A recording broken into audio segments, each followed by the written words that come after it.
विद्यार्थी मित्रों, आज हम इस वीडियो में जो टॉपिक पढ़ने वाले हैं जिसका नाम है नई आर्थिक सुधारणा। तो नई आर्थिक सुधारणा के अंतर्गत जो तीन संकल्पना आती है, जिसमें से पहली है वैश्वीकरण, उसको ही जागतिकीकरण कहा जाता है। उसके बाद में दूसरी है निजीकरण और तीसरी है उदारीकरण। तो ये नई आर्थिक जो सुधारणा है, ये तीन नई आर्थिक सुधारणा के अंतर्गत ये तीन संकल्पनाएं आती है। तो सबसे पहले हम आज इस वीडियो में वैश्वीकरण ये संकल्पना हम यहाँ पे पढ़ने वाले हैं। तो नई आर्थिक सुधारणा के बारे में थोड़ा सा हम अगर इतिहास देखेंगे तो वर्ष 1991 में भारत में नई आर्थिक सुधारणा का प्रारंभ हुआ। वर्ष 1991 में कांग्रेस की सरकार थी और उस समय के जो प्रधानमंत्री थे वो थे नरसिंह राव जी, और उस समय के जो फाइनेंस मिनिस्टर थे वो थे मनमोहन सिंह। तो इन दोनों जोड़ी ने, नरसिंह राव और मनमोहन सिंह, इन दोनों जोड़ी ने हमारे भारत देश में ये नई आर्थिक सुधारणा लाई है। और वो वर्ष था वर्ष 1991 में। और ये जो है वर्ष 1991 में भारत सरकार ने ये जो तीनों की संकल्पनाओं का स्वीकार किया है। तो आज हम इस वीडियो में पढ़ने वाले हैं कि पहली संकल्पना वैश्वीकरण। तो वैश्वीकरण जो है ये किसे कहते हैं? तो वैश्वीकरण इसे कहते हैं कि भाई वैश्वीकरण ये सतत चलने वाली प्रक्रिया है, निरंतर चलने वाली प्रक्रिया है, जिसके अंतर्गत दुनिया के सभी देश एक दूसरे के आर्थिक, राजनैतिक और सांस्कृतिक रूप से अंतर संबंध होते हैं। इस प्रक्रिया में सभी संभव स्तरों पर वैश्विक संचार को बढ़ावा दिया जाता है और विश्व में एक रूपता लाना और क्षेत्रीयता दोनों की जो प्रवृत्ति है वो बढ़ाई जाना ये जरूरी माना जाता है। और एक सच है कि इसमें सर्वाधिक दृश्यमान प्रभाव जो है वो आर्थिक स्तर पर होता है और यह बाकी स्तरों पर भी समान रूप से प्रभावित करता है। तो इस प्रक्रिया को वैश्वीकरण ऐसा कहा जाता है। तो वैश्वीकरण, जिसको दूसरा शब्द है जागतिकीकरण, तो ये जो जागतिकीकरण या वैश्वीकरण ये प्रक्रिया जो है वो अब पूरे विश्व में फैल चुकी है। और भारत ने वैश्वीकरण का स्वीकार जो है वो वर्ष 1991 में किया था। तो अब ये जो वैश्वीकरण जो है ये हमने अपनाया, भारत देश ने। तो अपनाने के बाद में वैश्वीकरण के क्या लाभ है और क्या दोष है ये हम यहाँ पे पढ़ने वाले। तो वैश्वीकरण के जो पहला लाभ है वो पहला लाभ है अविकसित देशों को जो है तांत्रिक लाभ। तो ये जो पहला लाभ है, अविकसित जो देश है, जो पिछड़े देश है, उन पिछड़े देशों को जो है वो यंत्र तंत्र का लाभ जो है वो वैश्वीकरण से होता है। वो कैसे? तो जो विकसित देश है वो विकसित देश जो है वो अविकसित देशों को यंत्र तंत्र की सहायता करते हैं और उन सहायता के कारण ये जो विकसित देश है वो यंत्र तंत्र जो आयात करते हैं वो यंत्र तंत्र अपने उद्योगों में लगाते हैं और अपने उद्योगों में लगा के अपने उद्योगों का विकास करते हैं। इसलिए वैश्वीकरण का सबसे पहला जो लाभ है वो अविकसित देशों के संदर्भ में है कि अविकसित देशों को तांत्रिक लाभ होता है। उसके बाद में जो दूसरा लाभ है वो अंतरराष्ट्रीय व्यापार के लिए लाभदायक। वैश्वीकरण में व्यापार ये प्रक्रिया जो है वो महत्वपूर्ण है। और व्यापार ये दो प्रकार के होते हैं, एक है आयात व्यापार और निर्यात व्यापार। तो दो देशों के दरमियान जो व्यापार होता है उसे ही अंतरराष्ट्रीय व्यापार कहा जाता है। और वैश्वीकरण का मुख्य उद्देश्य यह है कि व्यापार को बढ़ाना, अंतरराष्ट्रीय व्यापार को बढ़ाना। एक देश के अलग अलग देशों के साथ में व्यापार होना चाहिए, चाहे वो आयात व्यापार हो चाहे वो निर्यात व्यापार हो। तो वैश्वीकरण का जो दूसरा लाभ है कि अंतरराष्ट्रीय व्यापार को ये बढ़ावा देता है। एक दूसरे देश से हमने व्यापार करना चाहिए, ज्यादा से ज्यादा व्यापार हो। इसके लिए ये जो है वैश्वीकरण का जो दूसरा लाभ है कि अंतरराष्ट्रीय व्यापार के लिए ये लाभदायक होता है। तीसरा जो लाभ है बाजारों का विस्तार एवं विकास। अब ये जो वैश्वीकरण से बाजारों का विकास और विस्तार होता है। वो कैसे? अगर जो विकसित देश है वो अपना जो वस्तुएं है, अपने देश की वस्तुएं अगर दूसरे देश में बेचने को जाते हैं तो उनको अपने आप ही बाजार मिलता है, नए बाजार मिलते हैं। तो ये जो वैश्वीकरण है, ये वैश्वीकरण का एक लाभ ये भी है कि नए नए बाजार आपको उपलब्ध होते हैं।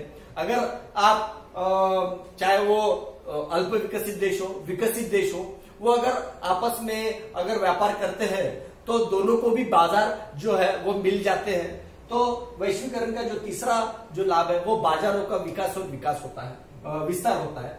चौथा जो लाभ है वो औद्योगिक विकास यानी उद्योगों का विकास।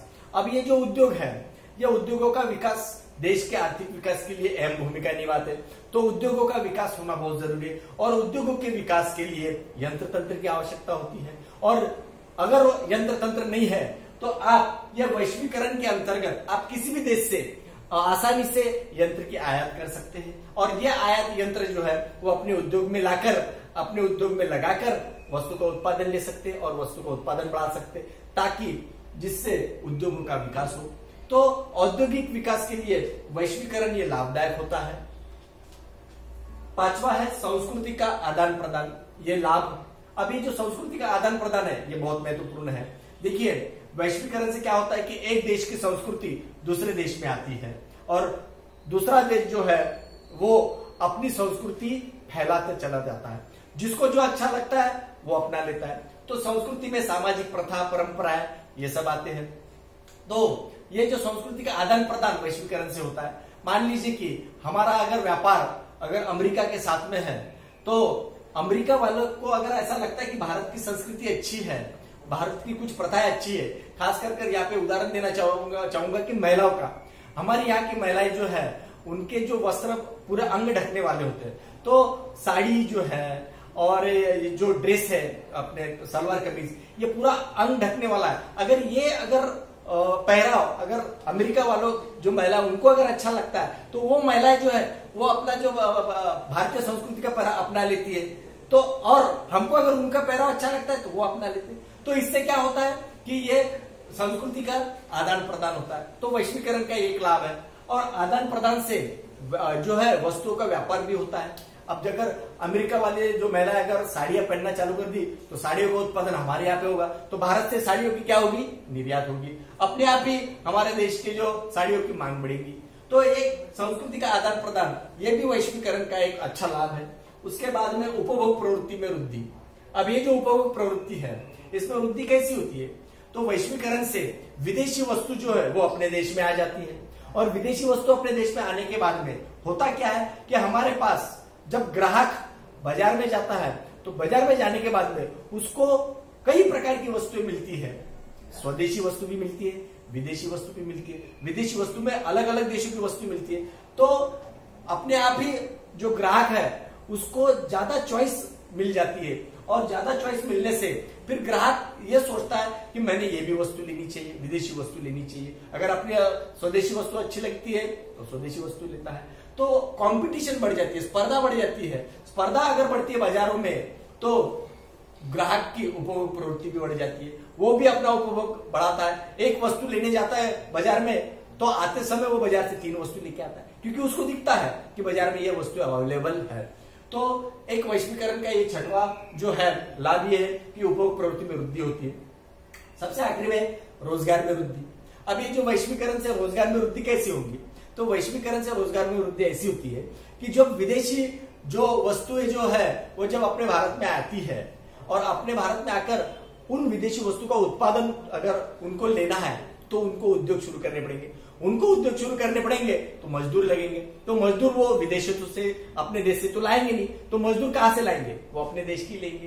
तो विदेशी उद्योगों में हमारे जो भारत के लोग हैं या हमारे जो देश के लोग हैं उनको अपने आप ही रोजगार मिल जाता है। तो उससे रोजगार में वृद्धि होती है। तो ये जो है ये वैश्वीकरण के जो है ये 7 लाभ हमने यहाँ पे पढ़े। तो जैसे वैश्वीकरण के लाभ है उसी प्रकार से वैश्वीकरण के दोष अथवा हानियां भी है, जिसमें से पहले विकसित देशों को जो लाभ है वो अधिक होता है। उसका कारण यह है कि विकसित देश जो है वो पहले से विकसित हो चुका है, तो वो विकसित देश अपनी वस्तु अल्प विकसित देशों को बेचता है और विकसित देशों को बेचता है और अधिक से अधिक लाभ प्राप्त करने का प्रयास करता है। तो ये विकसित देशों को ही लाभदायक है, अल्प विकसित और अविकसित देशों के लाभदायक नहीं। ये पहला दोष है। दूसरा, आर्थिक विषमता बढ़ाने में मदद। विकसित देश जो है उनको अगर लाभ ज्यादा मिलेगा तो विकसित देश ही अमीर होंगे और अल्प विकसित और अविकसित देश जो है वो गरीब के गरीब ही रहेंगे। तो आर्थिक विषमता जो है और बढ़ती रहेंगी। जो देश पहले से अमीर है वो अमीर होता जाएगा और जो देश पहले से गरीब है वो और गरीब होता जाएगा। तो वैश्वीकरण का ये दूसरा दोष है तीसरा है स्वदेशी उद्योग बल। यह सबसे बड़ा घातक दोष है कि विदेशी उद्योग अगर अपने देश में आते हैं और कम कीमतों में अपनी वस्तु बेचते हैं तो स्वदेशी जो उद्योग जो है उनसे बनी हुई वस्तु जो है वो महंगी हो जाएगी, कोई लेगा नहीं। जब अगर वस्तु की मांग ही नहीं रहेगी स्वदेशी वस्तु की तो स्वदेशी उद्योग जो है वो अपने आप ही बंद हो जाएंगे। तो ये सबसे बड़ा घातक जो दोष है वो ये वैश्वीकरण का है। उसके बाद में बेरोजगारी अथवा बेकारी में वृद्धि। अब हमने यहाँ पे देखा लाभ के रोजगार में वृद्धि होती है और दोष में देखा कि बेरोजगारी बढ़ती है। और बेरोजगारी क्यों बढ़ेंगी? क्योंकि जो विदेशी उद्योग जो है वो अपने यहाँ पे अगर आते हैं तो अपने वहां के उद्योगों में ज्यादा से ज्यादा यंत्र तंत्र का इस्तेमाल किया जाता है और यंत्र तंत्र जो है एक यंत्र 10 आदमियों का काम करता है। तो इसलिए लोग हम जो सोच रहे थे कि रोजगार में वृद्धि होगी, तो बिल्कुल नहीं, रोजगार में वृद्धि होगी नहीं, बल्कि बेरोजगारी बढ़ेगी। अपने जो देश है, अपने देश के जो उद्योग है उनमें अगर यंत्र तंत्र का ज्यादा इस्तेमाल किया तो यंत्र तंत्र अगर इस्तेमाल करने से जो लोग काम करने वाले हैं वो बेरोजगार हो जाएंगे, उनको काम से निकाला जाएगा। ये एक दोष है। पांचवा जो है देश आत्मनिर्भर न रहना। वैश्वीकरण से हम पूरे दूसरे विकसित देशों के ऊपर निर्भर हो जाते हैं। जो हमारे देश में वस्तु का उत्पादन नहीं होता वो हम आसानी से आयात कर लेते हैं। आयात कर लेने के कारण हम निश्चिंत हो जाते हैं कि भैया हमको वस्तु बनानी नहीं है। तो इससे क्या होता है कि देश आत्मनिर्भर कभी बनेगा ही नहीं, वो स्वयंपूर्ण कभी बनेगा ही नहीं। और ये बहुत घातक है। हम दूसरे देशों के ऊपर निर्भर रहते हैं तो इससे क्या होगा कि वो हमारा शोषण कर सकता है। उसको मालूम है कि ये वस्तुएं हमारे पास ही मिलेंगी। तो ये जो देश कभी आत्मनिर्भर नहीं बन सकता वैश्वीकरण से, ये एक दोष है। और सबसे आखिरी का भुगतान संतुलन जो है वो विकसित देशों के लिए प्रतिकूल। भुगतान संतुलन यानी ये व्यापार से जुड़ा हुआ है। आयात व्यापार और निर्यात व्यापार, इनका जो जब हम लेन देन करते हैं तो ये लेन देन में भुगतान संतुलन जो है वो हमेशा असंतुलन रहता है। और असंतुलन इसलिए रहता है कि आयात व्यापार जो है विकसित देशों का ज्यादा होता है और निर्यात व्यापार ये कम होता है। आयात व्यापार के पैसे देने पड़ते हैं, निर्यात व्यापार के पैसे लेने पड़ते हैं। तो अगर आयात ज्यादा है हमारे ये अविकसित देशों की, अल्प विकसित देशों की आयात ज्यादा है तो हमको ज्यादा पैसे देने पड़ेंगे और हमको निर्यात कम है तो निर्यात से हमारे पैसे कम मिलेंगे। तो जब हम ज्यादा पैसे देंगे तो हमारा भुगतान संतुलन है वो हमेशा ही प्रतिकूल रहेगा। तो इस प्रकार से वैश्वीकरण के ये दोष बताए जाते हैं।